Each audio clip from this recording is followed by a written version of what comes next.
I'm Curtis Millsap here at Millsap Farm, and today we're going to talk about post-harvest handling, which includes everything from when the crop's done growing to when it goes out the door.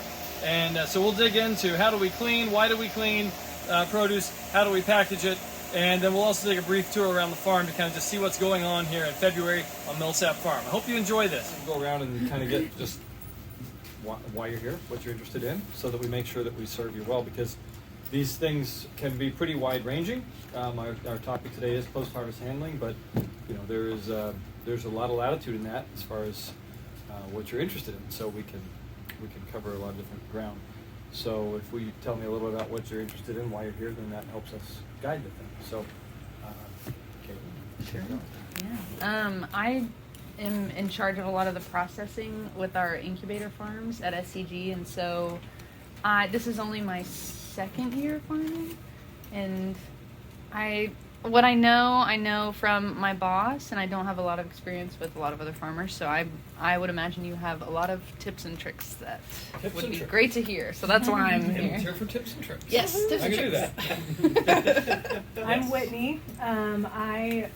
We've used Millsap for our CSA for the past couple of years since we moved to Springfield, and brought my friend Dana along because she's in the process of starting. I'll let her explain, but I'm support staff today. Support staff, all right. Good. My name's Dana, and I am actually from the Lake area, Camdenton, Missouri, and trying to done small scale farming growing for my family for several years, but trying to escalate that a little bit and provide, like you said, good, fresh, healthy foods to our communities. So just everything I can learn, I want to learn. And so gonna do. Dana? Yes. Okay. I am Greg. My wife and I are kind of in the market for some land, really. A couple acres to start doing things like this. We own a cannabis store here in Springfield and are interested in like hemp as well as like vegetable and small livestock farming and things like that for just kind of sustainability and fun, really. So it's something we're excited to just in the learning process and want to see what it's all about. My background's in nutrition. I'm a dietitian, so I love like sustainable food systems. I'm in the PA program at Missouri State, and I graduate in December, and I'll be moving back to Wisconsin, so hopefully I'll be starting a hobby farm in the next few years. Cool. Food is good. Yeah, I love food. Are you done? Yeah. Okay. I'm Barb, my husband Bob, and I'm a retired dietitian. Love that. Passion. What are the odds? We just built 3 acres and am in the process of reestablishing growing our own food. And we planted about 7 apple trees this year, and blueberries and blackberries and asparagus and free-raised beds. And we like to grow what we eat. And so I have a lot to learn still. And that's why I'm here. All right. She plans it and I build it. As You're it looking should at your be. washing system wondering, Right? You're thinking, I can build that. That is, I can do yeah. that. Exactly. I build this stuff all the time, and I do all the irrigation for the beds. Cool. And I build fences to keep deer out. Yeah, we had a few 6 and 7 foot deer disasters. fence. All right. Yeah. Yeah, that's quite a project around So here. I'm always looking at things to duplicate. And where are you guys? Where's your 3 acres? Brookline. Brookline. Okay.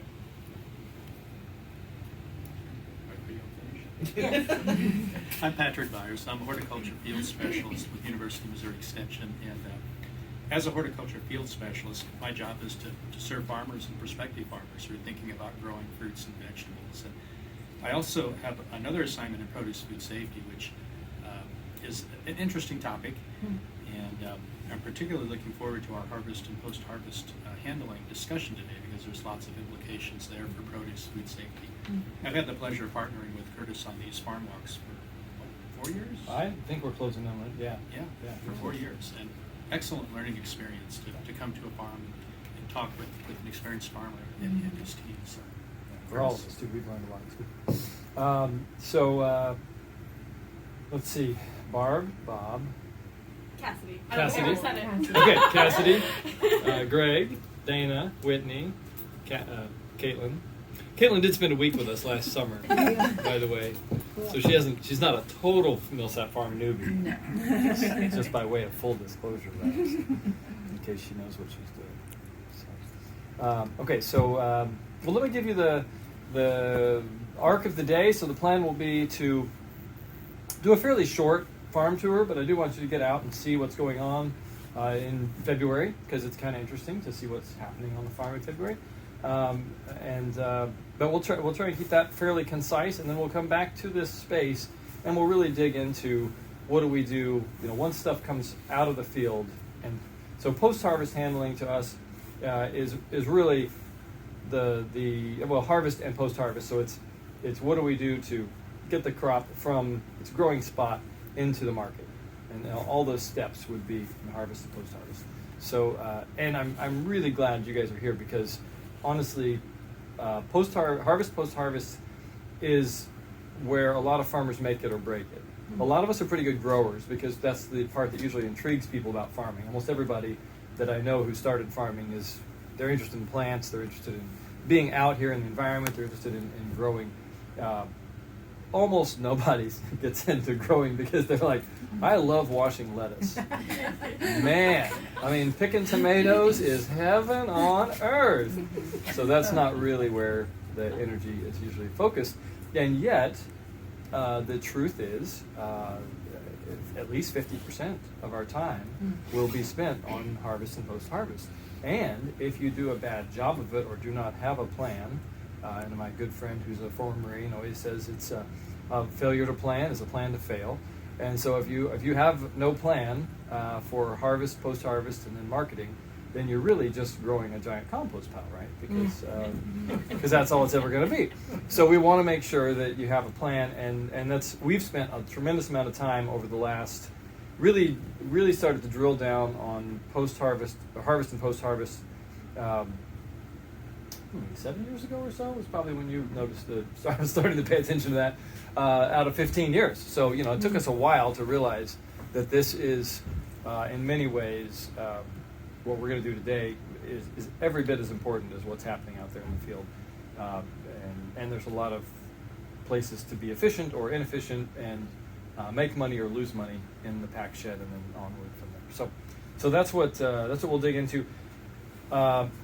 And let's see, is there anything else housekeeping wise or morning guys? No, I don't know if there's anything else, but I will tell you that we're gonna I'll just give you a quick 3-minute introduction to the farm, give you the numbers, but there are no off limits questions. Okay, I think it's really important.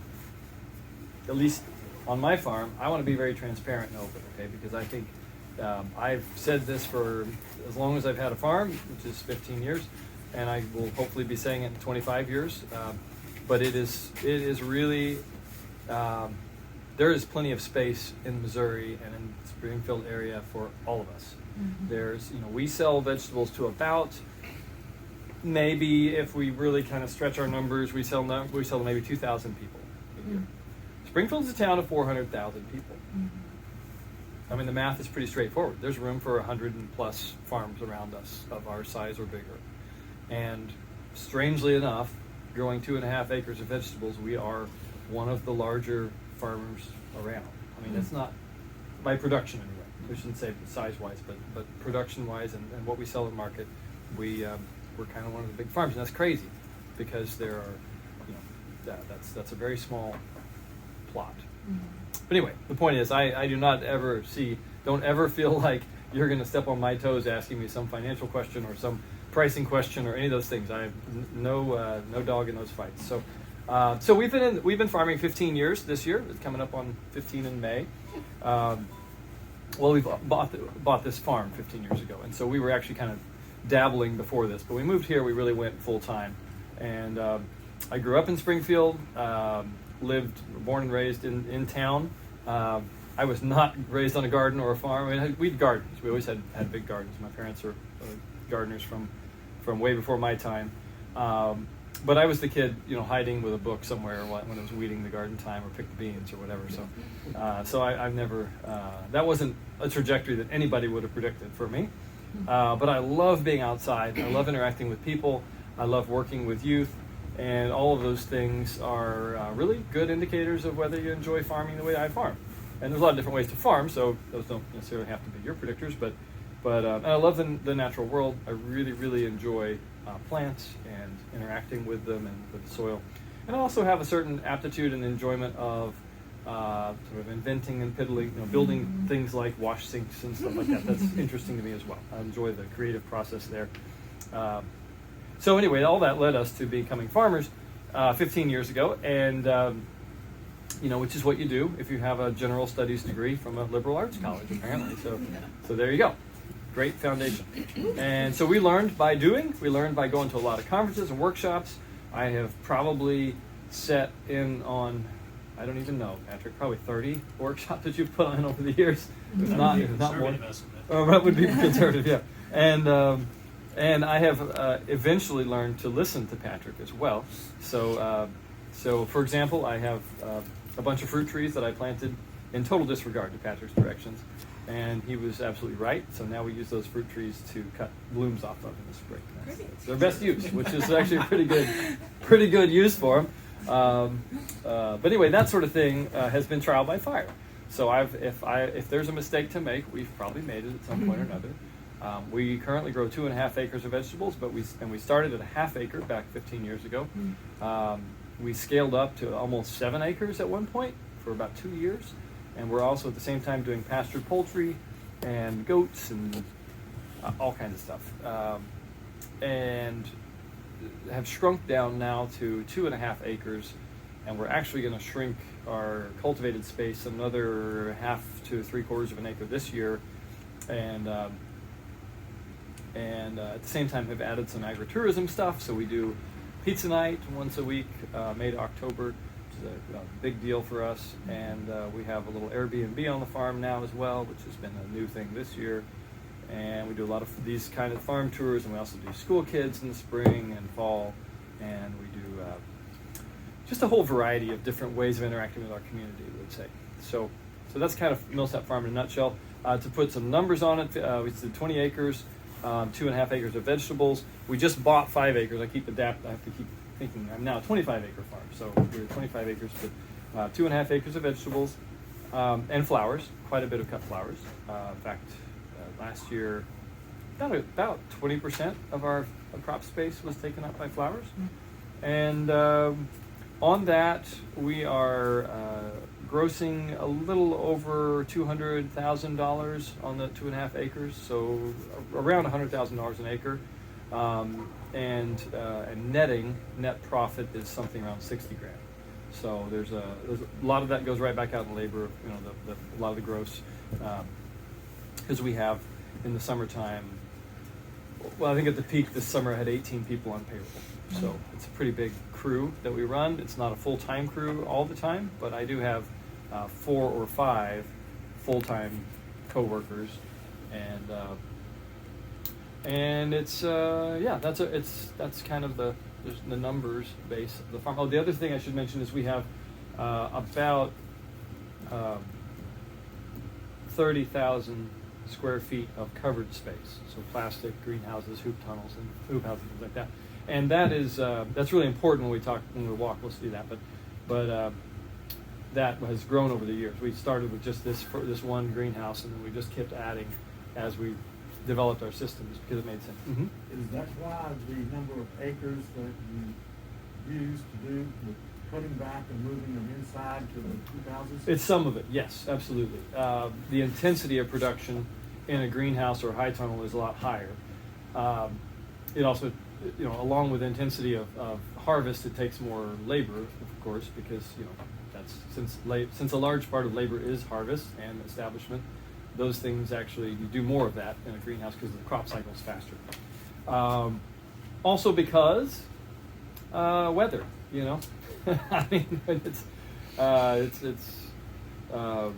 hails in the summer, it snows in the winter, the wind blows like crazy, all year round. So all those things are reasons to move stuff under cover. And in our tunnels, we get, in general, as a rule of thumb, we will get at least twice the yield out of a crop under plastic that we would get out in the open. And the main reason for that is there's three reasons. There's temperature moderation. Okay, so this greenhouse, even though we do just very minimal heat, and the other greenhouse we don't any additional heat, they by 8 o'clock in the morning this time of year they're hitting 70 degrees inside. So stuff's growing, and outside may never get over 40, right? Or even if it does, it's going to gradually get there and then gradually get down. Temperature moderation, which leads to season extension, so we can grow longer on both ends of the calendar, which adds to the bottom line. The quality, we already talked about the quality improvement. The reason for that is the lack of weather impacts, less wind, less hail, less driving rain, all of which are challenges to your crop. And then the weirdest one, and the one that's kind of the least understood, I guess, is one way to say it, but the diffuse light. So out in the open, you get very harsh sunlight, right? So you hold your hand up, you get the light side and the dark side. When we go through the greenhouse in a minute, if you look around, you realize there's not a lot of shadows in there. The light's everywhere. And the reason is you've got this semi-translucent plastic that's coming through, and it scatters. And so if you hold your hand out there, in the same angle that you would have dark light, light dark or whatever, you have light and a little less light. So that means you're getting twice the photosynthesis, right? You got the underside of leaves can make energy, or that's the wrong word. It can photosynthesize. Make sugar. Yeah, make sugar. And so by giving that plant a wraparound light environment, it's very similar. Well, you're probably familiar with that in the hemp industry. I mean, grow rooms are all about surrounding the plant with as many lights as the plant can use, right? That's the same idea in the greenhouse or high tunnel. So our flowers get 4 foot tall, 5 foot tall, 6 foot tall snapdragons instead of snapdragons in the open. If you get taller than 3 feet, you've like stuck them with steroids or something. So these guys get huge, and you kind of see that across the board that things just get a lot bigger, a lot faster in the tunnel, and those are the main reasons: temperature moderation, protection from the elements, and then that wraparound light. And that was the one that took me the longest to get my head wrapped around. Was like the others are real obvious. It's not raining in the tunnel when it's raining outside. It's not hailing up. And the temperature moderation, you see that right away. But the light thing it almost feels like magic because it's that kind of unaccounted for factor. But it's cool. I've noticed even with processing, like our spinach that's in the tunnel versus outside the tunnel, it takes so much longer to wash the stuff that's it's been raining and the dirt is just splashing all over the underside, and so with processing, even the stuff in the tunnels is quite a bit easier. Yeah, so the yield increase in the tunnels is based on those environmental impacts, but then the other factors, you're right, so you've got like clean produce. So in fact, oftentimes when we cut head lettuce out of a tunnel, we don't even wash it. I mean, unless we need to just chill it, there's no reason to wash it. It's actually, we'll talk about that later, but if you don't need to wash something, we don't wash it. And that's a huge time saver. Plus, it makes the produce last longer because now you're not beating it up. There's also the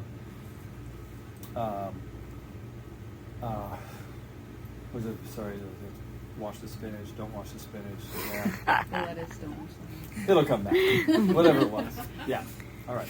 So let's take a quick walk, and we'll aim to be back here by around 1:45 or so. And then we'll really dig into the farm, pack and wash and storage, and get it out the door sort of routine, okay? And last year was a really good fig year because we had heat so late in the season. Kind of a classic example of like conditions that suck for some things are going to be really good for others. So like September lettuce was almost a total flop because it was so hot in September. But the figs were gorgeous, and we'll continue to harvest figs until the first frost in late October this year. So figs were good. But that's fig trees. We've also got fig trees in this big tunnel over here. We call the fig house. And Because they don't grow well here if you don't keep them right, out. yeah, they need some protection. So you've got to do that year round? So these guys come up from the ground every year. They're hardy figs, meaning just that they'll survive. These are actually, I have some Chicago hardy. These are Violette de Ronde, I think, if I got the French city correct. I'm not sure. It's purple from Ronde. Bordeaux, I think. Bordeaux, is it Violette de Bordeaux? It might be. Also known as St. Louis Greek. So around here, oftentimes you'll see them offered as St. Louis Greek. Yeah. So these do really well. This has been the winner for us. Now I have some friends who grow Chicago Hardies, and they do really well for them as well. So that's why. So in the tunnel, we've got one full row of St. Louis Greek, but then we've also got, I think, 4 or 5 Chicago Hardies, and then a whole bunch of others that we're trying out. So we're doing some trials with that. So you prune them back this far? Yeah, exactly. Prune them back to the ground, and then they're really slow to come up in the spring. They come up in usually the end of May, about the time you give up. You're like, well, they died. This is it. This was the year, and then they come up, and then they grow like crazy. I mean, the fig trees are super fast growing. They're beautiful, and just a neat tree. And then they start to make fruit. Typically, we can start harvesting in the greenhouse around the 1st of August. We'll start having ripe figs. Out in the field, it's more often like the 1st or even 2nd week of September, which is the problem. So they set tons of fruit, but somewhere around the 1st of the end of September, beginning of October, we'll get that frost and it just knocks them all off. So this year was really good. The other thing we've learned is we tipped the plants at the 1st of September now on the outside ones, and that seems to help push energy. It just tells them, like, you're not going any higher. Ripen the fruit you got. And so kind of sending signals to the fig trees. But it was a good fig year. We sold, I think, around $1,000 worth of figs this year off of this plot and a few from the high tunnel. And there was one tree inside. So it's not quite paying its bills dollars per square foot wise, but also the labor on figs is pretty low. You basically trim them once and then pick them. So it's not too bad. Yeah, other resources. What do you use to determine which varieties you want to try? Oh my goodness, that's a big question. Yes, that's a great question. So probably the dominant resource for me anymore on that is talking with other growers. What's working for you, new varieties? Because there's so many people out there trying different things. And of course, you read a catalog, every variety is irreplaceable. You're like, wow, I had no idea there were 3,000 tomatoes that I had to grow or I would be missing out. Actually, Patrick and I were at a what we call an experienced growers gathering yesterday, which is everybody in the room's been farming for 10 years or more. And we do this every year. And one of the things we spend a couple hours, or we spent about an hour on it yesterday, was we call our variety lightning round. And we go around, what's a variety you love that does well for you? Of cucumbers, and everybody gives an answer and explains why they love that cucumber, and tomatoes and so on. So I've got a list of like 3 or 4 new things to try this year that I haven't used in the past, or maybe if some of them may be too late to try them this year, but I'll do them next year. But over time, we've sorted through, these are the ones these planting side by side. Cucumbers are a great example. Okay, so we've probably grown 15 different varieties of cucumbers over the years, but we're really down to 2 or 3 now. And that's Corinto, Socrates, and then out in the field, pretty happy with. Marketmore's not bad, but it was not our favorite. In the field, I ended up liking the, I can't remember the name of it right now. But I'm going to try, I'm not super happy with it. And Mike and Emily from Oklahoma were telling us they love General Lee. They don't love the name, but they do love the fact that it's a really great cucumber for them. And they do it in sprawl culture with no trellis. And that's kind of nice that they don't have to deal with trellising it, because trellising is a big pain. And so I'm going to try that. So that's kind of You're making a determination on which kinds you like by record keeping year over year. Okay, so yes, some of it is that for sure on us. Yes, some of it's record keeping. We're not the best record keepers, but what we do have is I have a list called "Painful Things to Remember in November," and that is the one where you go, oh, the Socrates cucumbers melted down in the first week of June, and or these, those were the classic example. Oh, the sugar peas. We plant sugar peas now. They're actually in the greenhouse right now to be transplanted out 2 weeks from now. I mean, I cannot remember for anything the variety of sugar peas that worked or didn't work in December.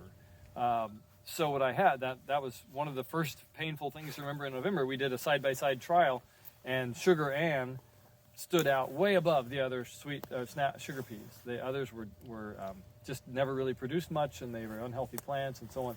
And Sugar Ann made a nice yield.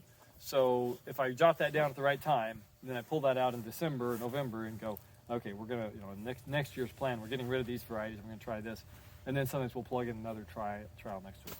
So yeah, but it's not so much yield record keeping; it's more observational, sort of anecdotal, but kept in the moment so that so it's useful. Yeah, good question. Just to put a plug into on-farm testing too, it's always good. If something new comes out, Absolutely. or someone is raving about a variety that you've never tried, I mean, you could jump in with both feet, right? But if you've got something that's working for you, just get a few of the other one, try them side by side. Yeah. See how they do in your farm and your management style and also your growing conditions. You can get really bogged down in just spreadsheets if you Yes. so inclined. That's true. You bet. Yeah, it's true. Yeah. And it's also interesting to note that yesterday in that conversation, there were several varieties that came up that one grower's like, oh, I love these. Oh, well, Sakura. We love Sakura cherry tomatoes. They're a beautiful cherry tomato. They make big old trusses for us, nice sized cherries. They stay big all through the summer. And several growers said they did not work at all for us. Yeah. Yeah, they were useless for us. And I don't have any idea what the difference is, but it's working for us. They gave us a recommendation for one that they've found to be spectacular, so we're going to try a little bit of that. But yeah, that's a great example where I've got one that's working pretty good. It'd have to be a lot better for me to switch boats, but maybe maybe there's one better. So yeah. And then occasionally things happen like seed catalogs are out. Yeah, That's your particular favorite, or if they even stop carrying it, and then you've got to figure out what the replacement's going to be. Yeah, another observation from yesterday was Zephyr Squash was a real favorite for a lot of us for a long time. It's a yellow squash, but it's just really a nice eating squash. It's very productive. It's a good healthy grower. But for the last 3 years, we've been having a lot of double fruit and a lot of aborted fruit, and it's just been really frustrating. We go out to harvest, and it looks like there's a lot of stuff there, and by the time you get done, you're tossing out a third of it because it's just not saleable. And sometimes, and I don't know if that's what's happening with Zephyr, but sometimes that's a slip in the seed quality. Whoever's producing the seed has stopped being as aggressive in their selections, and it just falls off the quality pedestal. So It's not like a pollination thing? well, I mean, so that's the question: is like, is it us? Yeah, how do you know? Or is it them? Yeah. So in talking with other growers yesterday, there was some like, yeah, we think we might be seeing that too. So that's useful because you've got two farmers in Arkansas, a farmer in Oklahoma, and a couple farmers in Missouri, all saying we're kind of seeing this similar pattern, but it does kind of raise the flag. We're not done planting Zephyr, but it is something now we're going to look at and go, well, maybe we need to watch real closely that and make sure that it's last year it would have been pollination for us. We had 80 beehives just over the hill, so we were covered in bees all the time. Quite exciting. Wonderful situation. I mean, it was bee. Thank you, Daddy. Yeah. How do you think that consumers respond to plants that don't look like necessarily what they would expect? So with Baker Creek, like an hour away. Yeah. So if the best cherry tomato you could grow was orange, how do you think that consumers respond to something looking slightly different? Well, and that's a really appropriate example because the best cherry tomato we can grow is probably Sun Gold, and Sun Gold is a spectacular tomato flavor-wise. It's not a hard sell because you can sell it that and say, well, this is the best tomato you'll ever have. The harder ones are things that maybe are less attractive, like they're actually an ugly something or another, and you're like, well, I promise that really tastes good. But it is a balance. We shop with our eyes and we shop with our associations. So no matter how good, a brown pepper might be, I don't ever think I'm going to be able to sell very many of them. Yeah. And I'm always, in fact, astonished when the catalogs still have them. I'm like, who's going to buy a brown pepper? It just doesn't seem like. We had a really interesting conversation yesterday. So heirloom tomatoes. Right. People have been conditioned to really like heirloom tomatoes. They've got the flavor, they're unusual, et cetera, et cetera. Tons of catalog descriptions and so on. And so the word heirloom is kind of magic, right? And it raises a lot of associations in people's minds. Well, there is a new group of tomatoes that have been developed by plant breeders that have overcome some of the growing faults of heirloom tomatoes. We now have heirloom-like tomatoes. They look like heirloom tomatoes. They have the flavor of heirloom tomatoes. They're much easier for the farmer to grow, but are they really heirloom tomatoes? Right. And so several of the farmers around the table had philosophical qualms about calling them heirloom because they weren't really heirloom, even though they, in all essence, are heirloom trees. Yeah, and I would offer that, some of those, you set them on a table side by side, and it doesn't matter what you do. Slice them, eat them, look at them, whatever. You can't tell me the difference between a Cherokee Carbon and a Cherokee Purple. But Cherokee Carbon is a modern-day hybrid created by taking Carbon and Cherokee Purple and combining them, which gave us much more disease resistance, a much hardier plant. I mean, did all the good things that people have been doing for centuries in crossing plants, right? That's how we got Cherokee Purple in the first place. But some, there is this, the actual definition of a heirloom is that it's 50 years. I actually don't know. I think it's 50 years Yeah. at least. I think that's right, that it's got that variety. So one day, we can call Cherokee Carbon maybe, although I think it's, 50 years from now. I'm not willing to wait that long to grow the thing, but we do have, we generally call them specialty tomatoes, or there's another term we use sometimes. Anyway, but it is, it's interesting stuff. Unasked for advice, but since you're all here to learn how to do this profitably, be very careful buying stuff from heirloom companies in general, specifically Baker Creek. Because they're not aimed at us. Okay. They're aimed at backyard growers who want to grow really interesting stuff, and that's fabulous. Because if you want to grow, the funkiest, weirdest tomato ever, and it may have a really spectacular flavor, that's great if it's in your backyard. But if it's only going to make 3 of those tomatoes, I can't make any money growing a 100-foot row of those. So that's the thing to watch out on those heirloom and general kind of specialty stuff is, as much as people think they like unusual stuff, and they do to a degree, in general, people are going to want to eat, a green bean and a tomato, and they don't, as long as the tomato tastes good and looks something, then they're pretty much going to be okay with that. And, but we still grow kohlrabi and fennel and celeriac and some weird things and some weird colors. We love growing those purple peppers. Islanders are a big hit. But if all we grew was Islander, we would never make enough money growing bell peppers to justify them. So, yeah. I just want to add to that. That was a big lesson for us last year. Like we originally started our growing experience in California, where those varieties were like really magical for people.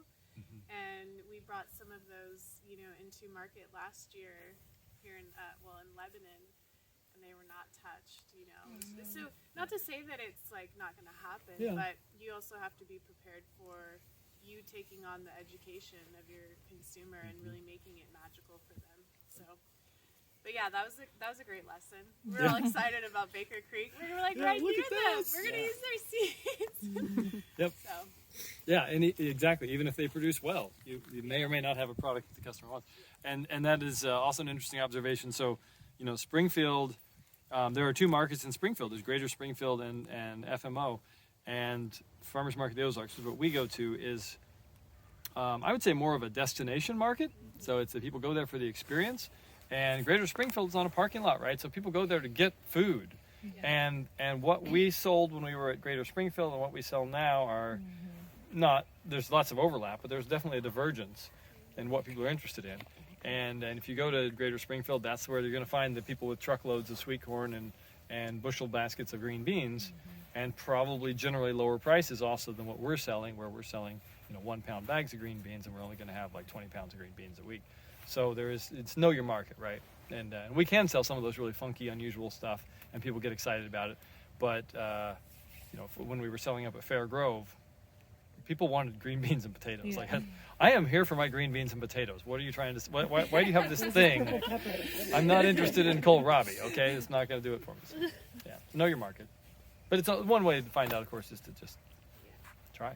So, all right, let's just hoof it for a minute so we get to see some stuff, and then we need to be double-walled high tunnel, but not heated. So on this side, you've got kale, just getting started. We should be harvesting on that kale probably by the middle of March, depending on the weather, but that's probably the latest. We got a partial bed of flowers there. We got a bed of spinach, a bed of carrots, another bed of spinach, and then on the far side there's a bed of scallions. And of course they're under cover because we had really cold weather, 2 nights ago and last night. So and because it's Saturday. And on a weekday, we would probably get in there and pull all those covers off on a really nice sunny day like this to encourage extra solar gain and and to get the moisture off of the plants. That's a big limitation this time of year. Things are wet. We tend to build up disease and fungus. But Saturdays, we take it a little easier, so it's still covered. And I was out of town this morning, so that's part of it too. In here, what we've got going on is, this was a kale production this fall, and we harvested kale pretty successfully until around the first week of January. But you can see the kale plants look pretty rough now, and in fact the flowers in there, we've got about 50% fatality in our flowers that are supposed to be overwintering flowers. And what's happening is we've got Sclerotinia. So it's a soil-borne disease, it's fungal, and it just forms kind of a white fungal mat, looks like white mold, and eats the plants from the bottom up.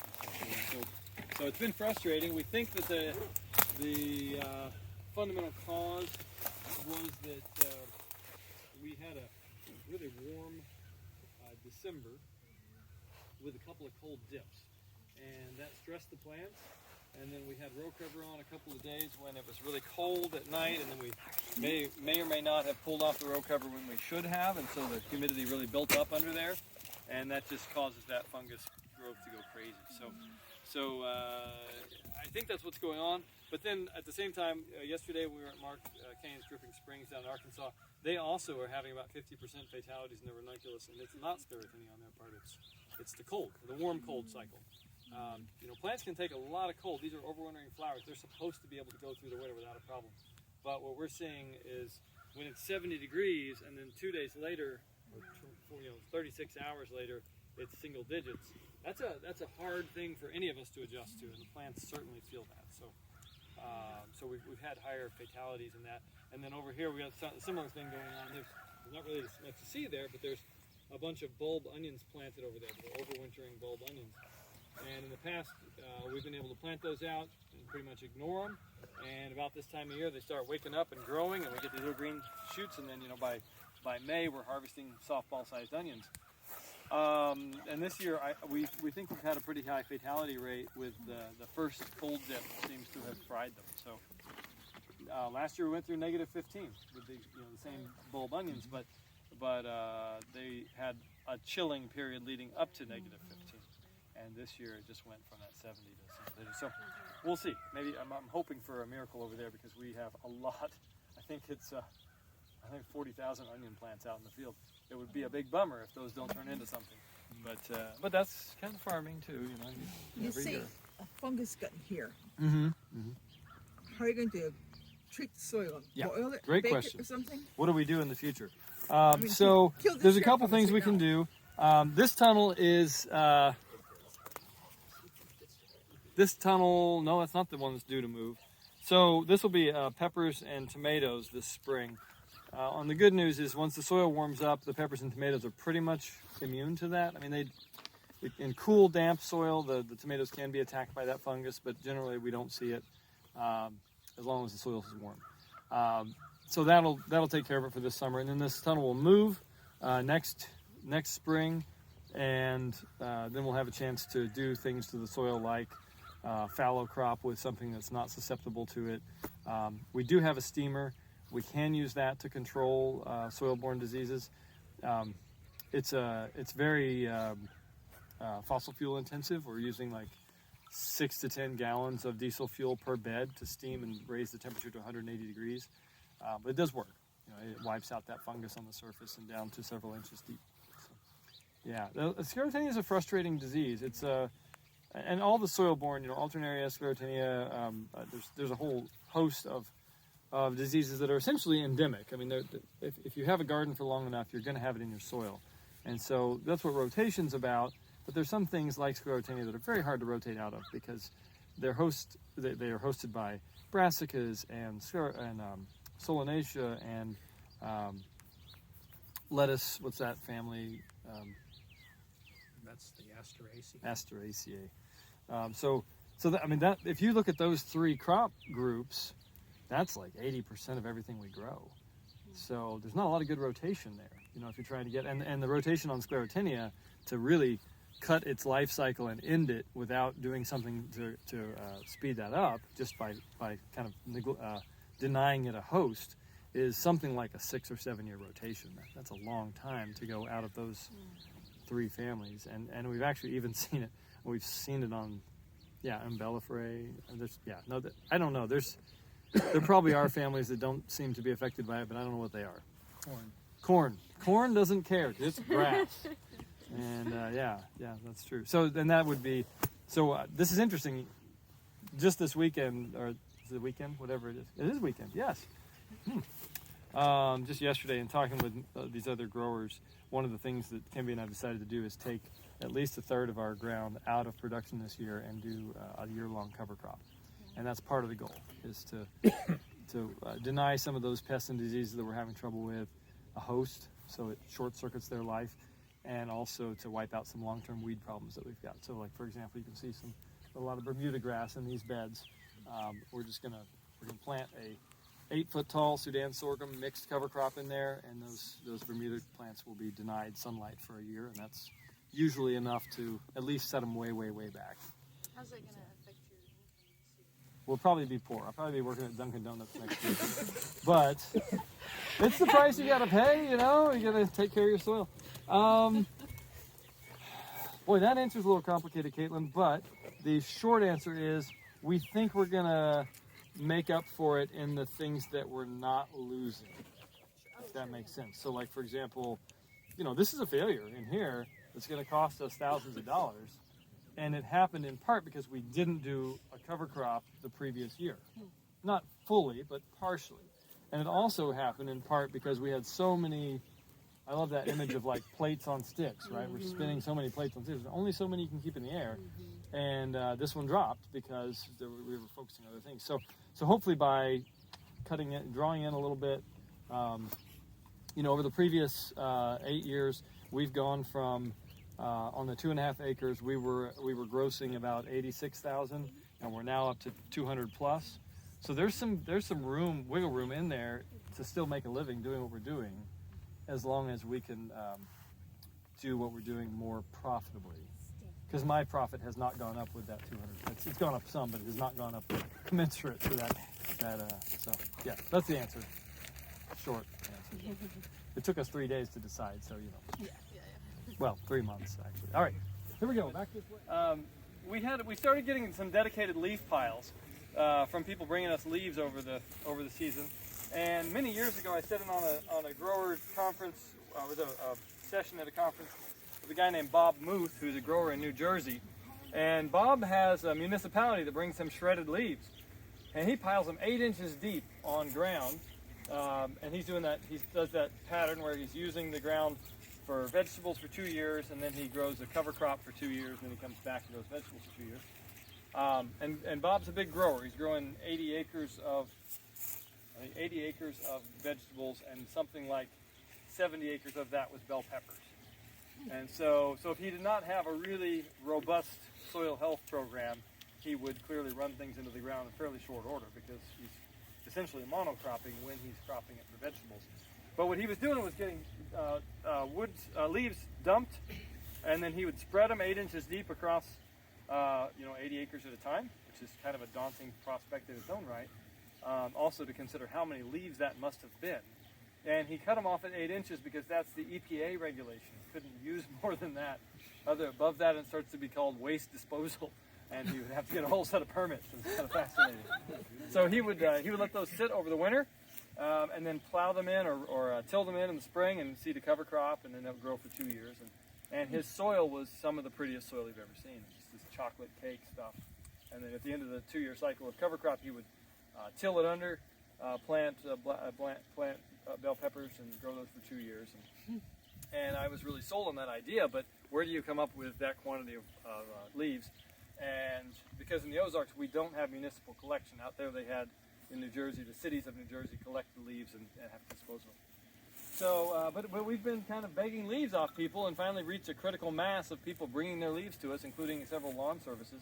And so now we're able to do this. And so what we're doing out here is we spread them. This is not quite as deep as I'd like them to be, but you can see in some places we've completely blocked out the weeds. So that's goal one for me, is let's suppress the winter weeds. But the second thing, a big thing that's happening there, is when you mulch heavily like that in the fall, it maintains that soil life a lot longer into the winter. So this time of year the ground's freezing and thawing on the surface, but under 6 inches of leaves, there's no freeze thaw happening. There's still worms working that soil, and there's still biology, bacteria and fungus happening. And what's interesting, we really thought, we were a little worried when we started doing this because we are not tilling under and going under cover crop. We were just going to plant. And we were nervous because we thought, well, maybe this is too much leaves and we'll have to deal with those in the spring.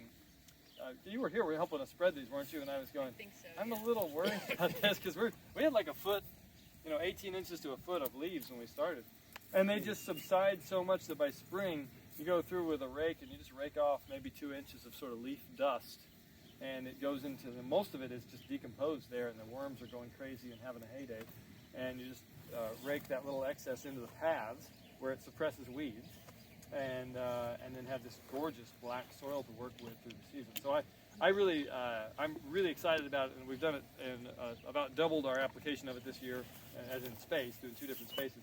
And if I can keep that up, then in the future years I'd probably choose to do it on about 75% of the ground that we're using, because it seems like such a cool practice. But so next time you see this, well, maybe not next time, but in April, this will likely be all planted, and you'll just see little windrows, tiny little pathways of leaves left behind.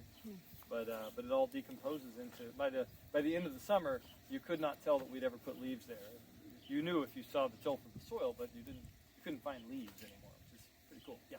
Didn't they blow? I thought they would, and no, not really much, right? And I think that's because they're going through the spreader, and so we're kind of beating them up. They're kind of getting broken up as they go through the spreader. Not fully broken up, but kind of crumpled, and they're no longer aerodynamic, is my guess. Yeah, But they don't leaves anymore. yeah, they kind of packed down. Yeah, they're sort of broken, and especially I really love the ones that come, that go through the like vacuum chopper thing, because those are just not a dust, but like very fine textured. But I've found that even the big ones that are still completely intact, they kind of the way they come out of the back of that, and they sort of dump on each other. They seem to stay put. We get a little bit of blowing, but it's not. We've had some howling wind this winter, and they're still there. I don't remember if you said this or not, but I feel like you told me at one point that you kind of treat this plot a little bit differently because of the grading. Like, isn't this plot the lowest spot? Yeah, this is a wet. You can tell we are standing in a puddle. This is a really wet place, and so this is kind of a challenging field actually because it stays cold and wet later than everything else. So it's usually the last thing we get to plant. And so that's kind of the way I think of my farm. Is I start at the top of the hill where it's going to be warmest, driest, earliest. And in fact, it's a profound difference between here and 200 yards up there. It's, that first bed beside the driveway, even on a day like today, it's warm, crumbly, and it's like, oh, plants would like this. And then this place, will be wet and muddy until the 1st of May. On the other hand, that means that when we establish fall brassicas, this is actually a really good place for them because it does stay a little cooler and a little shadier, and it's easier to keep moisture in the ground here than it is. That top place would be useless for fall brassicas. So figuring out your land and how it works is definitely important. We did the leaf technique. Yeah. 4 foot by 12 foot bed just this last year, and I guess we started out with about that much, and now it's down to about that much. It's cool, isn't it? Yeah. We didn't shred them, but that idea we're going to do next time. The shredding definitely was good, but like I said, even where I didn't, they were still really, it's amazing. And the worms, when I went to rake those leaves off, and even after I'd raked the leaves off and had a crop cycle, and I went back and replanted something, and it was raking just to smooth out, I would pop these giant earthworms out of the night crawlers. And I've never really had night crawlers before. I'm pretty sure they came in on the leaves. But that was cool. I'm making happy worms. I like making happy worms. Good thing. So. All right. Do you have a map of the whole property that details all the different plots and those little things, the idiosyncrasies of... So, somewhat. A lot of that still just resides up here. The map exists, and and a common understanding between my farm manager and I about the variations in the field. I'm the field manager, and so that means field soil prep, transplanting, seeding, cover cropping, any sort of tillage. Those are all in my wheelhouse, and she manages the pack shed and harvest, post-harvest stuff. We can do each other's jobs, but we do them much more poorly than the primary responsible one does. So it's appropriate that resides with me. But I have often thought too, yeah, that there needs to be some note-taking done and some Scheduled accumulation. out, this is here, it's been composting for a year and all of this. So that part does exist. So and I don't have it with me. In fact, next month when we do soil health, we'll dig into that. But I have a wheel of rotation. So there's all the crops on the inside of this wheel, and on the outside are all the plots, and it rotates. And yeah, yearly, it's kind of cool. And but then there are notes between the crops that say, when we go from carrots to what follows the carrots is head lettuce. That's a year to apply heavy compost, for example. Whereas we don't want to apply, before the carrots, we're going to broad fork and not apply compost because they need deep tilth without or a lot of organic matter. So that does exist in a format that's pretty usable. But yeah, as far as the descriptor of field to field and how they, when they warm up, dry up, that all kind of lives up here. Mm-hmm. That's a fairly small farm, so that works pretty well. But it would be nice if I were a little more replaceable. All right, we're going to head back to the farm stand now and talk about harvest, post-harvest. So, all right, shifting gears here. Harvest, post-harvest. So, all this stuff that grows out in the field, as we pointed out, is really just a big pile of compost until you have a place to sell it and get it out the door. And there are some products that can be sold direct from the field. So, an example, sweet corn is close to that. You basically... there are people who literally harvest it in the back of a pickup truck and then sell it out of that same truck at market. But most of what we're harvesting has a pretty significant harvest, post-harvest component to it. So what we're going to talk about is what's that process look on Millsap Farm and how have we kind of changed over the years, because there's been some pretty big changes. So looking at this structure, we call this our pack shed. Sometimes we call it the farm stand, but our pack shed when we started was just a pavilion. It had no walls, no windows. It did not have any of this structure over here, which is our additional walk-in coolers. It didn't have walk-in cooler at all. In fact, it was just a little office space at the end of the pavilion. And the reason was because my predecessor didn't do produce at all. He and his wife did bedding plants, and so that's what they grew petunias and marigolds and lots of other plants. But they didn't have any need for cold storage or a sales point here that would include any sort of processing. So one of the first things we did was put in sinks, put in water lines up in here, and then we started putting on walls because, it turns out the walls are nice when it's windy or rainy or cold or snowy or any of those things. And so we kind of developed what we've got over the years. So things you should notice, you should be able to see in a well-designed pack shed. And we'll point out that, she's trying to return. They're coming from market. We can clear out the door. Are we in the way? That's what I'm thinking, is we're kind of in her way, but we won't be if we just step inside, so we might just do that. But let me just text her and let her know that we'll get out of the way. And we use a variety of containers, but essentially two major types of containers, and that wasn't how we started. We had a whole bunch of different stuff. We had milk crates, we had Rubbermaid totes, which is actually a really common one you'll see on a lot of farms. We had, we had boxes and cardboard boxes and cartons and things like that. But before too long, we settled on this. And this is called a Buckhorn Tote because Buckhorn makes them. Actually made here in Springfield, which is kind of cool. And that's the mid. We call that our medium-sized box. And then we use a big one. And so this is kind of the way we think nowadays, is in units of totes, right? So standardization is really a big thing that's changed on our farm over the years, because when we had all that myriad of containers and totes and things like that, it seemed economical, but then we spent a lot of time messing with different sized things, and this thing doesn't stack on this thing, and they fall over in the trailer because they're not secure, and yada yada. So it turns out we can buy these for about $10 a piece, and obviously we have a significant investment in them. We probably have $5,000 to $6,000 worth of totes these days. But every time I want to stack one of these on one of these, it fits. I mean, without question, right? It's perfect. They're made to do that. They're made to be palletized and stacked 8 high and not fall over. So that's really cool. And that was one of the first big changes that we made when we talked about how we're going to get things out of the field and into the pack shed. Now, you want to mention the error in that thinking? No. We don't have to call it the error, but we can say an alternative way of thinking about whether you want to use the same stuff then to move that out into the marketplace. And that's an interesting question. So what we do, well, let me back up and just say, when you start thinking about bringing food out of the field, then obviously you're not just bringing food, you're bringing soil, and sometimes you're bringing poop. And the number one rule, I mean, and this is the, if you want to go to the 8-hour fruit produce safety, which I recommend, but if you want the short 3-second version of it is keep the poop out of the food. Okay, that's the fundamental thing. That the 8 hours is to help you understand where poop might be getting into your food that you might not expect. But one of the most surprising ones to me was thinking about, so I'm out there picking green beans, and I'm pulling this behind me down the path, right? I know it's getting a little dirty, but I'm thinking it's organic dirt. It's just down the path, right? And that's no big deal because I'm just going to close this up and then, I'm going to bring it in here. I'm going to stack it on top of this head lettuce here in this container. And just in case, on the off chance that there was a bird in my field that might have pooped in the path and I just drug this across the bird poop or that silly pup that you saw running around or whatever, Right. So I just moved poop onto the lid of my lettuce container.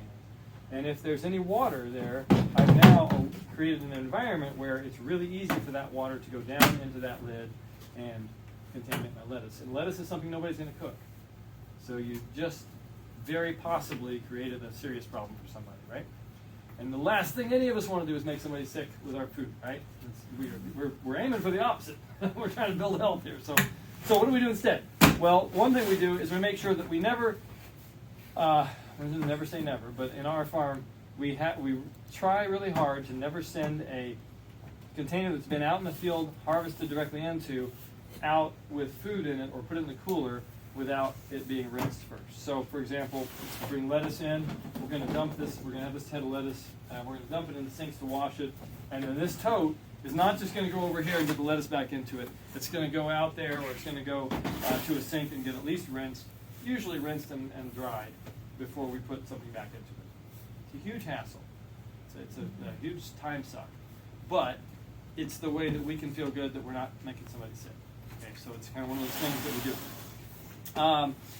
Another comment on standardization, all those black crates out there, that's another thing we love using. They are much, much harder to clean than these, but that's why we use them for really dirty crops. So if we're harvesting carrots, beets, radishes, things like that, they're filthy. We want as much dirt as possible to rattle out of that and go down back into the soil. But nothing's ever going to go out of the farm in a black crate like that. So those really are just harvest totes.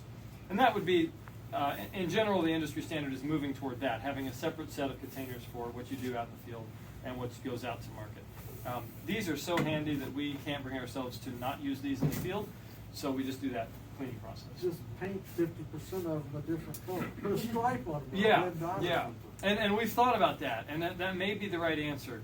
Right now, the cleaning and stacking and drying of totes is already such a time suck that it's frustrating to think about adding one more layer of complexity. But if you did that, then 50% of them you wouldn't have to rinse, because they just go back and forth to the field, and you don't rinse them except when they're really gross.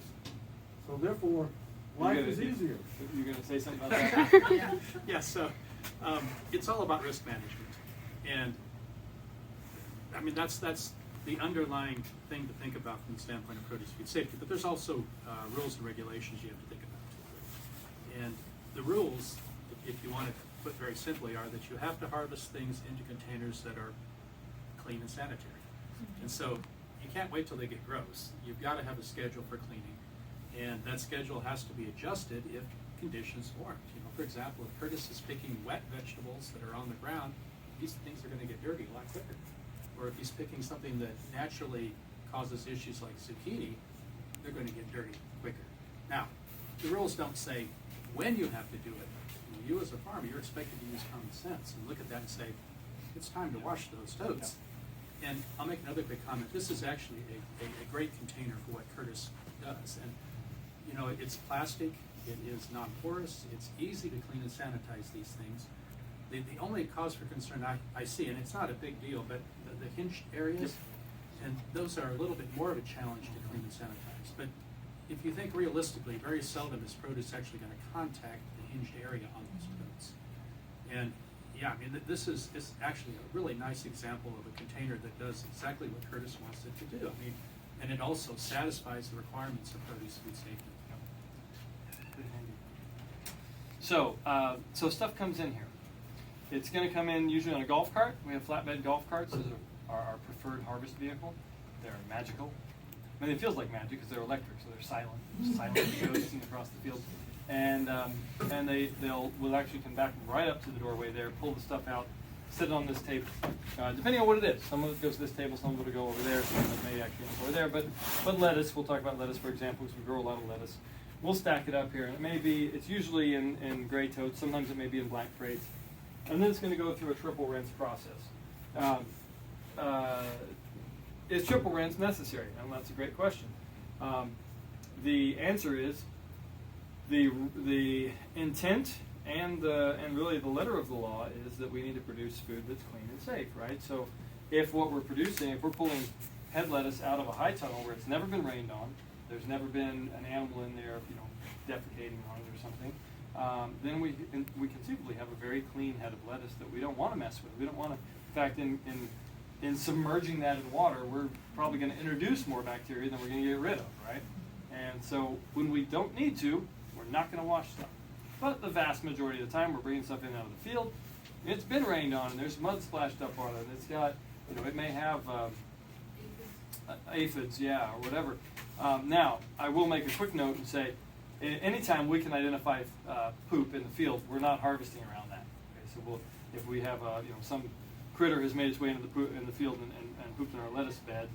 And by the way, poop is the designated technical term by the USDA for food safe. Yeah. It is. It's a defined term now. Because they looked at all the other terms you could use, and all the others were either like mysterious enough that some people weren't going to get it, or offensive enough that some people weren't going to listen. And I'm like, poop, we'll settle with that one. That's good. So anyway, so some dog has made its way across the lettuce field and pooped, next to a lettuce plant. We're going to go a good radius, 2-foot radius around that. And say, it's not worth harvesting this, right? We don't want to take that chance, makes it sick. But we bring this stuff up here, and the assumption has to be that if it's got dirt on it, it's probably got something that's not super healthy for you on it. So we're gonna rinse that off. Now, an important distinction we're making here: we are rinsing off. We are not sanitizing anything in the produce, and you should always be really crystal clear with consumers about that, because people make assumptions, and they're gonna want to chop that head of lettuce up and feed it directly. And the reality is that if a piece of produce is contaminated in the field, like again, it gets pooped on and you don't notice it and you bring it in, you really can't effectively clean it out. And research has demonstrated that time and again. What you're doing is, if you're using a sanitizer in your rinse water, what you're doing is you're trying to keep problems from moving from one piece of produce to the other piece of produce. In other words, the sanitizer is in the water to intercept any bacteria that are free floating and kill them before they can lodge on another piece of produce. And again, when you're out harvesting, everyone's eyes need to be tuned in on this. You're watching the produce that you're picking it. You're looking for any signs of contamination, and you're not putting that into the tote with the clean produce. And even in the best scenario, there are things that are going to slip through. And so what Curtis is describing, again, is a very common sense approach to keeping a small problem, not spreading, becoming a big problem. Because all the big food horrible things that have happened to people in the last couple of decades that made the news are, without exception, they were something where there was some contaminant, but then it got into the rinse water and was not dealt with appropriately, like the cantaloupe thing in Rocky Ford several years back, where it turned out they were using the same water to wash all the day's cantaloupe, and of course that's a recipe for disaster. And it turns out we also didn't understand fully that water was actually infiltrating those cantaloupes as the bacteria moves from the surface in fairly easily, and so they had a problem. You'll learn all about this in the 8-hour training. There you go. Right. So yeah, Which but I the point recommend. I agree.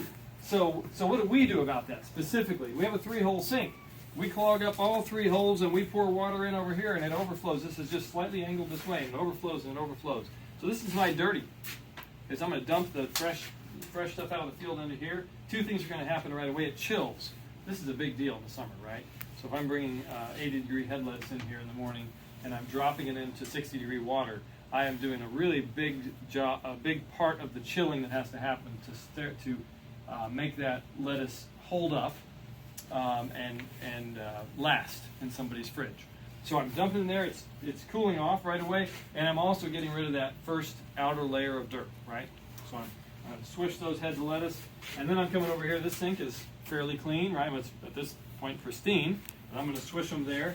And I'm going to get a little more dirt off there, but it's going to be a lot clean. This water's going to be a lot cleaner, and this one should stay crystal clear. A couple dunks here, and then I'm going to, depending on what it is, if it's head lettuce, I'm going to put it in a black crate. I don't have one here, but I'll lean the black crate up here and put them facing down so they drain out. And I'll let them drain there while I wash a little more lettuce. And then once I feel like they're fairly well drained, I'll stick them in a gray tote. New, clean, not new, but freshly cleaned and dried gray tote out of this stack. And then, and this is really a big deal, Post-it notes and Sharpies everywhere. We're going to write, what is it? It's a head lettuce. When did we harvest it? 2/18. And how much is in there? 24 heads. And then if I know where it's going, I'm going to write that on here as well. So I'm going to say it's going to CSA. So this way, everybody who walks into that cooler, where I'm going to put these totes, will know, looking at the outside of the labels, not having to pull totes off the shelf and open them, and ask me how I know, because I've seen me do that. I'm going to stick it right here.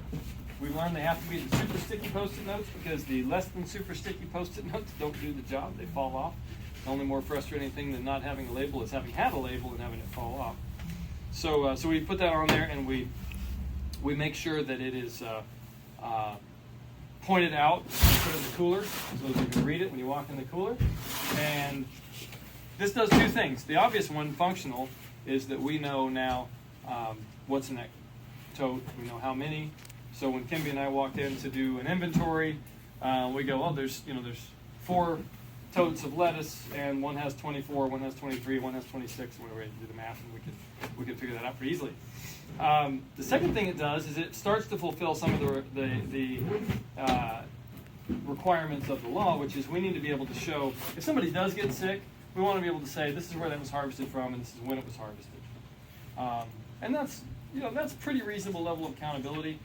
I don't know, I haven't really explored whether this would fit exactly what the food safety directive would require of us, but it's at least a big step in the right direction. Because now I can say, yeah, we were harvesting. The one thing this doesn't have on here is what's called a lot code, so that would be something that some of my compatriots in farming are doing. Anybody who's doing wholesale sales is required to do that now. We're not required to do it because we're direct to consumer, but it's still a nice idea to know. So that head of lettuce was harvested on the 24th, or whatever, and there were 6 totes of that. So I can kind of go, oh, this is our risk factor here, or whatever. Anyway, but the big functional thing for us is just now we know what's in that box, and we're not going to have to paw through the 50 boxes that will be in the cooler or more to figure out what's there and what's not. And now this is really, and they're going to bring in the dolly. Look, oh. Perfect timing. Look at them go. I know. Look at the labels and the totes. And then I got a new term yesterday. Whitney, if you want to reach under you there, that's those little wooden things, which we used to call mini pallets, but now we're going to call paletitos. Because we have a friend who works with a Mexican crew, and they're paletitos. We thought, that is much cooler than little pallets. But those are super useful. Until we had those, everything here got picked up and carried 1 or 2 totes at a time in and out of the cooler, right? Now, we can do exactly what she's doing, which we stack 6 or 8 totes and on that paletito and zip them into the cooler and park them. And now we have dramatically reduced our trips and the strength required, and we're using wheels, which you guys know, but one of the differences between us and pavement is wheels. So we kind of moved up from the Neanderthal to modern Americans. Well, maybe not quite that far, but at least like Assyrians or something. So that's pretty exciting. And of course, for wheels to work, the other thing you notice is everywhere in here is hard surface, which then also, of course, makes things easier to clean and a lot of other things. But the biggest thing for us functionally is it allows us to roll things So that's what's going to happen with leafy greens. They're going to come in here. That doesn't matter whether it's head lettuce or arugula or spinach, whatever the case. They're going to go in here, and if they are dirty, they're going to go through our 3-hole system. If they're leafy greens, they're going to spin out here in this salad spinner. This is the biggest salad spinner you've probably ever seen, right? And this is a restaurant-grade salad spinner. It's a great device. Helps us get a lot of the moisture out of the salads, out of any leafy greens, and reducing moisture makes those salad greens last longer because they don't have places for bacteria and fungus to kind of take hold and start building slime. And it also makes for a nicer product in terms of the bagging and so on. You don't want puddles in the bottom of your bag. I was just going to say with SCG, we have like 3 different types that we harvest from, and so we don't use sticky nuts, but we do use painter tape. Oh yeah. So I color code everything, so one side is green, one side's blue, one side's orange. So whenever we get it in, we wash it and stuff, and then we report it on different clipboards for each site, and then the clean stuff gets a yellow label. So anything that's yellow is clean, it's not blue, it's not clean. Yep, good. And on ours, what we would do is, if this is dirty, we would say dirty. And at that point, we probably wouldn't have a number, and we may have a number, but we won't have a destination on it yet. And then when we clean it, we'll write a new label, or we'll scratch this off. You would say unwashed. Unwashed? Okay. Then it would write unwashed lettuce. That's good. That's good. More accurate description, right? So, leafy greens. Now, over here we have a totally different thing. So this is for root crops. And I don't think, our water's not on right now because of the freeze risk. But this is a really simple little thingamabobber that one of our workers came up with several years back that I really love. It's a gate hinge that allows this thing to move. This is, just an off-the-shelf Lowe's squeeze trigger, but it's got the multiple heads on it, so you can kind of adjust what you're spraying or the spray pattern based on what you're trying to wash. But here's the really important part of this. 2 hands better than 1 hand, right? So you're twice as fast, and maybe even a little more if you're using 2 hands. So now instead of the old pattern, before we had this, was hold the sprayer in 1 hand and pick up a bundle of radishes, turn it around, and then come over here, and and so on. And now what we're doing is we're taking both hands, grabbing out of this black crate of radishes, and 2 bundles at a time, and you're moving them around under here and setting them over, and it really is at least twice as fast. Makes a huge difference. So anytime, and that's just a general rule of thumb to think of is, how can I do this faster? And one answer is, if I can use both hands, I can probably do it faster. Now, one refinement that we're excited about adding this year is I bought a little foot pedal valve that'll mount on the floor here, or maybe we may mount it to a leg, and that'll allow us to use our foot to turn it on and off. Which, it's not like it takes a lot of time to turn this on and off, but we do run a lot of extra water doing that because we don't have to turn them off. Where does the drain go to? Yeah, so the drain goes out in the woods. Okay. Just drops the dirty water out there. And that's the only kind of water that goes in this system. This is just all the water from here, so it's muddy water. Yeah. How expensive are the flower foods? Which ones? Get more from market, big ones. Whatever you're selling for a market, same price. So this table, screen table with a rubber liner. This is a roof material, EPDM roofing, and also pond liner, the same stuff. And this is a farm-built table.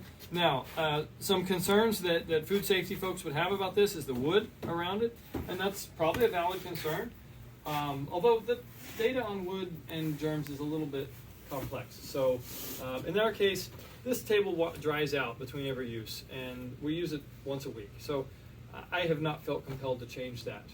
But if you're building from scratch, you'd probably look for a different material to use on that surface. And frankly, it would also be nice if it was a little easier to clean. One of the challenges with this one is there's no way to get to that stuff underneath because it wasn't built to be clean. It was built just to be functional. And so I would probably build a frame that had a hinge, so I can lift this top part up and then hose everything out. So nuances, things to do differently in the future. But this is a really great tool because the washing needs. We did when we started out. We dunk radishes and dunk carrots, things like that. But really, a powerful spray of water is much more effective in washing those off, much faster In fact, to the degree that on the carrots, we oftentimes will use the pressure washer out on the big screen table out in the far and outside because they just wash up so much faster and so much cleaner with a little stronger jet of water. But this is way better than dunking, which is what we were doing. This table over here, although it's cluttered right now, is where totes of produce would be that were kind of drip drying. Again, we want to get it as dry as we can before we put it in the cooler so that it lasts longer, so that there's less bacteria growth, and that sort of thing. So you let the root veg dry first before you put it in? You bet. Yeah. In general, we want almost everything. I'm trying to think if there's exceptions. There's always exceptions to the rules, right? But in general, we would like all of our produce to be pretty dry before we put it into cold storage, especially if it's a closed tote. Now, so sometimes our carrots, if we're washing carrots at the end of the day, what we'll do is put them in a clean black crate, and we'll just stack those black crates up on a palletito, and we'll wheel that into the cooler and let it sit there overnight, and that'll kind of air dry them, and we'll move them to a container in the morning. But in general, we kind of are looking to hold the moisture stable once we move it into cold storage. And so we want to start at an appropriate moisture level in the first place. And we've had that borne out.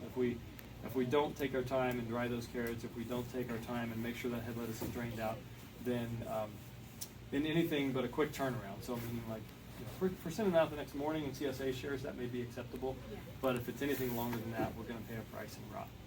Can I ask a question about like the harvest? When you're like for lettuces or cabbage or anything, even like a bok choy that has the root bottom, Yes. Are you cutting at the soil line to harvest so that you're not getting soil everywhere? Like, Yeah, in fact, sometimes I'll even cut above the soil line with head lettuce or choy, Yeah. so that I actually end up with I'm Just leaving a behind leaf. kind of a rosette of, Yeah. of leaves, and then I'm just picking up a cleaner head in the first place. Yeah, because of course any time spent picking those things off is just a slime mess, and it's also kind of unnecessary. It is a little spooky to cut high. So like I don't, how high can I cut without losing the valuable part of the head lettuce? I should point out too, storage of tools. So we have, we used to use a bunch of different kinds of knives. We had, if you look in produce catalogs, they've got all these cool broccoli knives and lettuce knives, and they've got square-ended knives and trapezoidal shaped knives and yada yada. And we were excited about all those things. But this works really well. And then you only have to have one knife, which is nice. I buy these from Johnny's, which is, there are many things at Johnny's that are much more expensive than the way you can get them in the rest of the world. This is actually not one of them. They sell them for basically the same price that you can buy them anywhere else. And they are, the key things to this, it looks like they're simple, like the thing you would buy at the grocery store, right? Cheap plastic knife set. But it is not. This is Victorinox, which means that it's a really high quality steel. And so we have used these knives on many occasions to grub full-grown grass plants out of the ground in a weedy bed, and then turned around, rinsed them off, and harvested lettuce and had no problems. You cannot do that with a grocery store knife. So these are really handy, and they're not that expensive. I think they're $6 or $7. So they're cheap enough that if we lose one, when we lose them, we won't cry much. Also, important thing to note, you don't want to leave your clippers out where the dogs will find them. Those are really fun. But in the summertime, we all walk around with a pair of clippers, at least one pair of clippers, and then we have, none of the sheaths are up here right now, but we have little nylon sheaths that go on our belts for the harvest knives. So it makes sense. You want to have that stuff at hand, ready to use. And we also have a magnetic tool strip on one of the golf carts, and I've got them ordered for the others, to be able to stick the knives and clippers on the golf cart well. Because what's happening now is they get tossed in the glove compartment, and then maybe they get found, maybe they don't, maybe they pop out and end up in the field and whatever. But we did, the point of that is to say, when we got started, we used a lot of different types of tools for harvest, and we really pared that down to one knife, and we do have a greens cutter, which is kind of a different thing, but that for cutting greens and lettuce and pretty much everything that gets cut, we use either the knife or the greens cutter. And then these are for, mostly for flowers. We do use them some for produce, like okra, or be another good example of a clip. Yeah, watermelon and cantaloupe we would. But even like squash and bell peppers, mostly using knives now. Every once in a while somebody will use, I like using these for bell peppers. They work pretty well. You really reach in underneath. But if you're confident with your knife skills, it's faster with the knife. So that's important to think about. All right, so then we talked about leafy greens. I didn't talk about sanitizer. We have a sanitizer here called Tsunami. You can tell kind of by the state of the bottle how frequently we use this. None of us like using it. It's pretty nasty. This is an organically allowed sanitizer, but it smells like very strong vinegar and kind of effervesces the whole time. So it's a little bit corrosive. We really don't like using it unless we feel like we have a need to. So we would use this, for example, if we have something that we know is going to need to be stored longer than a lot of other crops, because it will help reduce the bacteria and fungus on those crops, and so they actually last longer that way. Or if we have some reason to think that this field maybe was more prone and more likely to have had some level of contamination, maybe we'll use that. But we don't use it very often. We got it originally because we had a restaurant customer who wanted his spinach all run through a sanitizer like that. But we were unconvinced of the long-term utility and necessity for that. So, but it's a common thing. A lot of people are using a sanitizer. There's this. Some people use chlorine. Our friend Jason Kurtz uses chlorine. It's really simple. And actually, chlorine is, on the concentrations that you should be using it, it's much less corrosive than this stuff is. This stuff is quite nasty. Quick comment. Before you buy a sanitizer, check the label. Make sure that it's labeled for use in contact with produce. Because, a good example is Clorox, and most Clorox labels will not allow you to use it on fresh produce. There are a few. Yep, that's right. But you've got to search those out or source them specifically. And the same thing if you're going to use a sanitizer to clean a tabletop or the inside of a tote or a tool. It has to be labeled for food contact surfaces before you can legally use it. And something I forgot to mention here. We mentioned before that our goal in cleaning produce our goal in managing our produce cleaning system is not so much that we're going to clean some sort of nasty thing off of a head of lettuce that's then going to keep somebody from being exposed to that on that particular head of lettuce. What it is instead is to isolate it to that head of lettuce, right? And in general, of course, to get rid of the bulk of the dirt and have a clean product. So when we're doing this, dunk, well, sooner or later, two things are going to happen. Because remember, we're running water in over here, and I run it continuously. So it's always trickling over. It's not a full-fledged hose flow necessarily, but there's always water flowing over and water flowing over, which in general, if I don't have a really dirty product, means that this water gets kind of cloudy. This water is you can tell that it's not pristine, and this water should always look pristine. Also, incidentally, this is the coldest water, warmer and warmest, right? And we're moving warmer, cooler, coldest product this direction. So it works really well all together. But here's what happens if we have, like, say it's we're harvesting head lettuce today after a heavy rain. This is going to get dirty really fast. So what does dirty mean? That's a great question. And if you go to produce safety classes, they'll tell you several different metrics for that. But mine is if I can't see the bottom of the sink, it's time for me to change that water out. I want to be able to see the bottom. And they actually make these cool little things that are like little black and white discs that you're supposed to drop in and look at and go, oh, I can see that or can't see that. But I can see the drain or I can't see the drain. It's pretty straightforward. But if that happens, then now I'm ready. This is easy. I've got this easy drain system here. I can flip that off, let that drain down, crank the water up a little higher over here, and it'll all flow down and refill this sink. Really important, though, because, like I said, most of those food safety issues have been caused by dirty wash water. People who weren't changing the water out or handling it. And you can't dump enough sanitizer in muddy water to make it safe. It's not possible. That is dirty water, and you can't sanitize. I mean, can't is a strong word, but there's no practical way to sanitize dirty water. And a couple of other comments. At the starting point, all of the water you're going to use in here has to be drinking water quality, potable water. Very important. Yeah. And then enough to then the importance of hand washing. And, before you work with produce in a setting like this, if you're coming into the field, wash your hands. That's the first step always. And we have a nice little simple hand wash sink over here. It's a separate sink. I don't have time for this. It's okay. You can ask me later about the vegan who didn't think that his sweat was dangerous. But anyway, we're very conscientious about this this sink is only for produce, right? We're never going to wash anything else in it. That sink is for hands. You know, there's a bathroom with a sink as well, that sort of thing. So we got some pretty good guidelines around that. Triple wash works really well.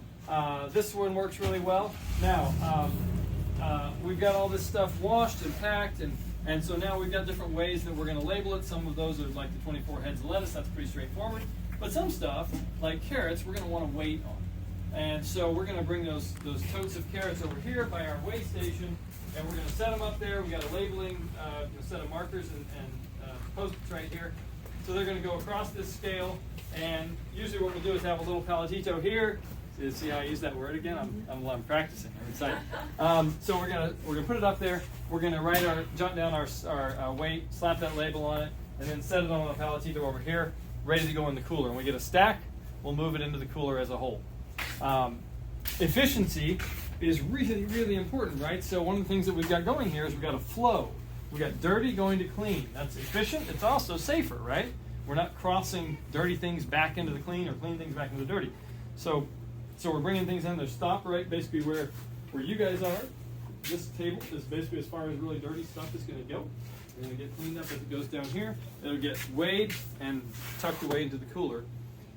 And which cooler is it going to go into? Well, that depends on what it is. Do I have that list on the...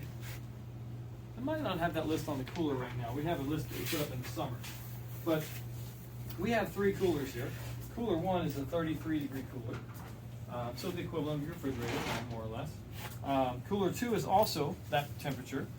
And cooler 3 is a 50 to 60 degree cooler. So 55 is kind of what we're aiming for. Different vegetables want to be stored at different temperatures. Different flowers want to be stored at different temperatures. So for example, head lettuce and your leafy greens want to be at very cold. You want to get them down to as close to freezing as you can get them without freezing them. I'll come back to why that is in just a moment. On the other hand, tomatoes, you put tomatoes at 30 degrees and they don't taste like tomatoes anymore. They taste like something else. Well, they taste like what you get at the grocery store, actually. So it's really important not to store those in a cold cooler. So that's what our warm cooler, I know it's a great term, the warm cooler. That's our 55-degree cooler. As long as tomatoes don't get below 50, they maintain their flavor and their sugars. And so we stick them in there. And of course, the plus side of that is we're preserving them. You know, because if they sit out here at 90 degrees, there's about a 1-day shelf life on a tomato. But if we take a tomato that's in good shape, picked at the right time, and stick it in that 55-degree cooler, we can still sell it 5 days later. They still have 2 days of shelf life. So that's kind of what we're aiming for. Is we want to preserve the harvest as well as we can. I won't belabor that. There's lots of really great resources online. You just Google storage temperatures for vegetables. You're going to come up with several great charts that'll tell you where to store those relative temperatures and humidities. One thing I will point out is the philosophy behind that, so you wrap your head around this. Everything that goes into our cooler is alive, right? We don't have dead vegetables. We have dead vegetables, that's compost. We have live vegetables. That means that every head of lettuce that I take here and wash and then chill down and store is a living thing. What I'm doing in storing it cold is I am slowing its metabolic processes down. I'm a science fiction fan. It feels like it's suspended animation, right? Putting these guys, sending them to Mars. In this case, just the farmer's market. But I want to chill them down so that their metabolic processes slow down as much as possible without killing them. That's true of any sort of storage. That's our goal. At least, I should say, of fresh storage. It's a different thing when we talk about canning or freezing, of course. But in the fresh produce industry, what we're doing is we're never trying to kill the produce. We always want it to stay alive as long as possible, because as soon as it dies, it rots. And so instead, we're trying to keep it alive, but we're trying to slow it down, let it breathe as little as possible, let it metabolize as little as possible. So getting it chilled fast, keeping the moisture appropriate. So, like for example, carrots want to be stored at pretty much 100% humidity because they have a fairly thin skin. If you put carrots in you guys know this, but you stick a bundle of carrots in the fridge, it's not very long. Like a day, they're rubbery. They're no longer something you want to eat. I mean, maybe you put them in a stew, but you're certainly not going to cut carrot sticks out of rubber things and eat them. Whereas something like, say, a thick-skinned slicing cucumber is a little more tolerant of lower humidity. And in fact, if the humidity is too high on your slicing cucumbers, then you run a risk of increased bacterial and fungal diseases. So on the cucumbers, we want them to be extra dry, or zucchini is another example. So we're kind of keeping an eye on that temperature and humidity, but always with that in mind. How do we prolong the life of this organism as long as possible in our cooler? And then at the same time, the other cool thing that happens when you chill vegetables is you slow down bacterial growth. So that makes it safer, right? The quicker we can cool vegetables down, the safer they get. Let's see. Anything else we want to talk about here? Let's. Yeah, great question. Are you going to talk about what you use to clean the sink? Oh, very good. I just after- rinse them down aggressively. Yeah, Oh. I don't use a sanitizer on the sinks. Maybe I should, but the thing that I have decided, and the science is pretty good on this, is there are a lot of different ways to sanitize things. Sun and dry is one of the best. Thyme is another one, as long as it's not wet. So if you have this is pretty common sense stuff on one hand, but it is just good to kind of have a way of remembering it. But anytime it's warm and moist, you're growing stuff, and it's probably not the stuff you want to grow, right? Cold and moist is a lot better. Cold and dry is probably the best, or hot and dry is pretty good too. But then sunshine is the great destroyer, right? I mean, you have something dry and it's in the sun, it's going to be sterile within a few hours.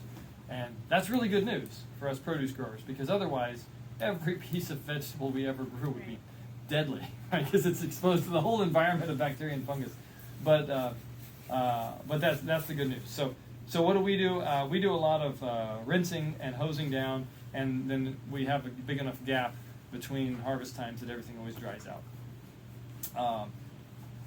But again, in many ways, the old dilution is the solution to pollution applies to bacteria as well as it does to anything else. So lots of water, let it flow through, hose everything down aggressively, keep the flow. Oh, this is another really important thing to note, and again, not necessarily intuitive.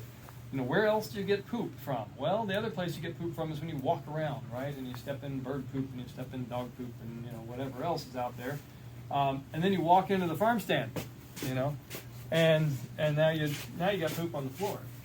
And so you kind of have to assume that there's poop on the floor at any given time. And so if something falls on the floor, it's done. Now it's compost.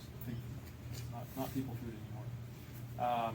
So what do we do then? Well, we try really hard not to let things go. Right. So that's what the paletitos are about. That's what, in addition to making things easy to move, that's what all the tables are about.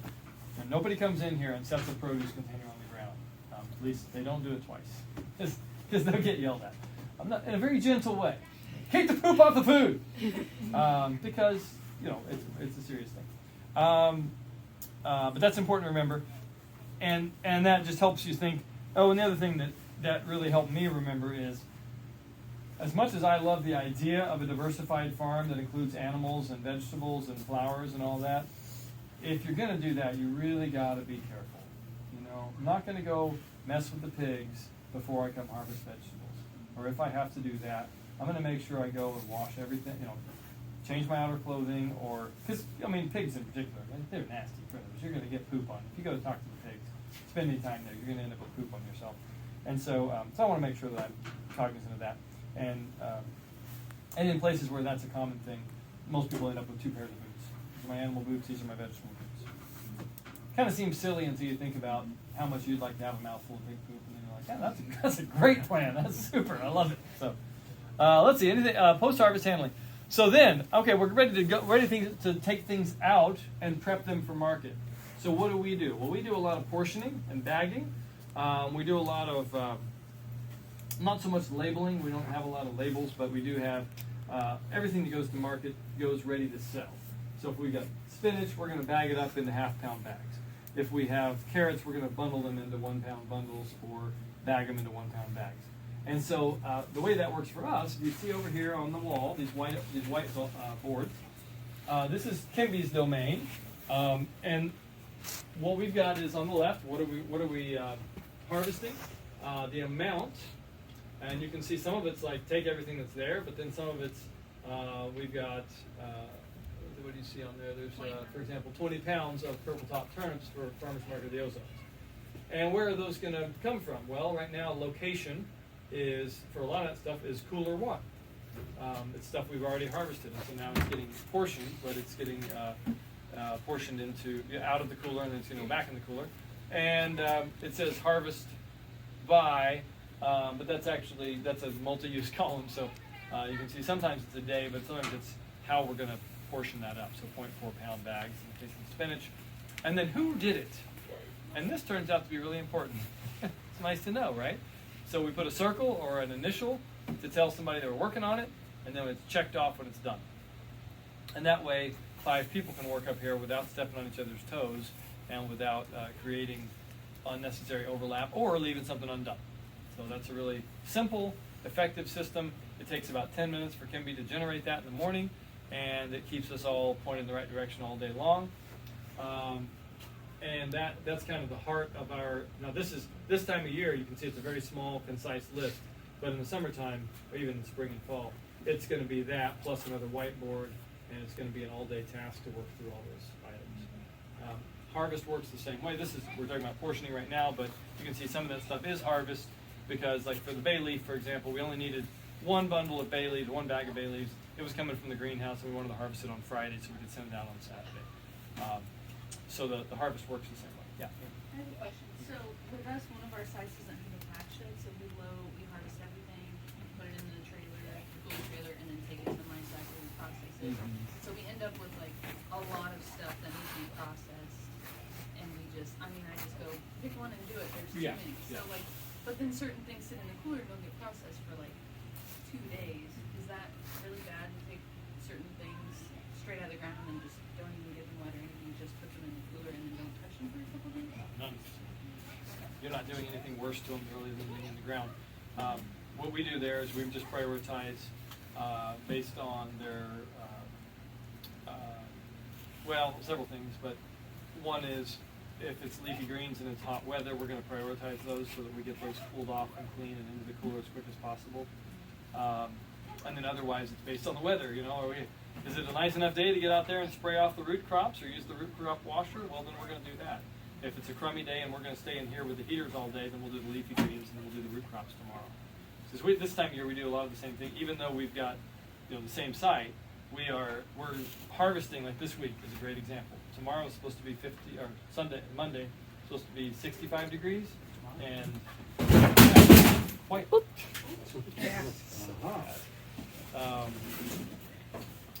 So that's going to be the nice day of the week. So everything's going to get harvested on Monday, and then we'll work on processing Tuesday, Wednesday, Thursday, because that's just the way the weather's going to dictate. Which, by the way, is one of the huge advantages to having cold storage, right? Is we can do that. Because before we had cold storage, which was a very brief time in our farm, but before we did, everything had to be harvested on Friday for a Saturday farmer's market, and that's kind of a nightmare.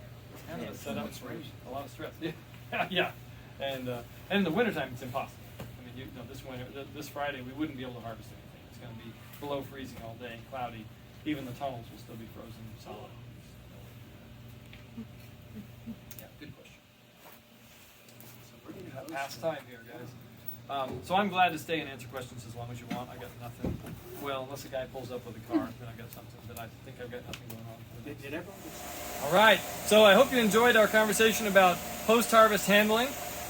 We've talked about a whole range of topics today, and of course, it's a big topic. We could spend days talking about it, but we've kind of skimmed the surface and we've talked about some of the ins and outs.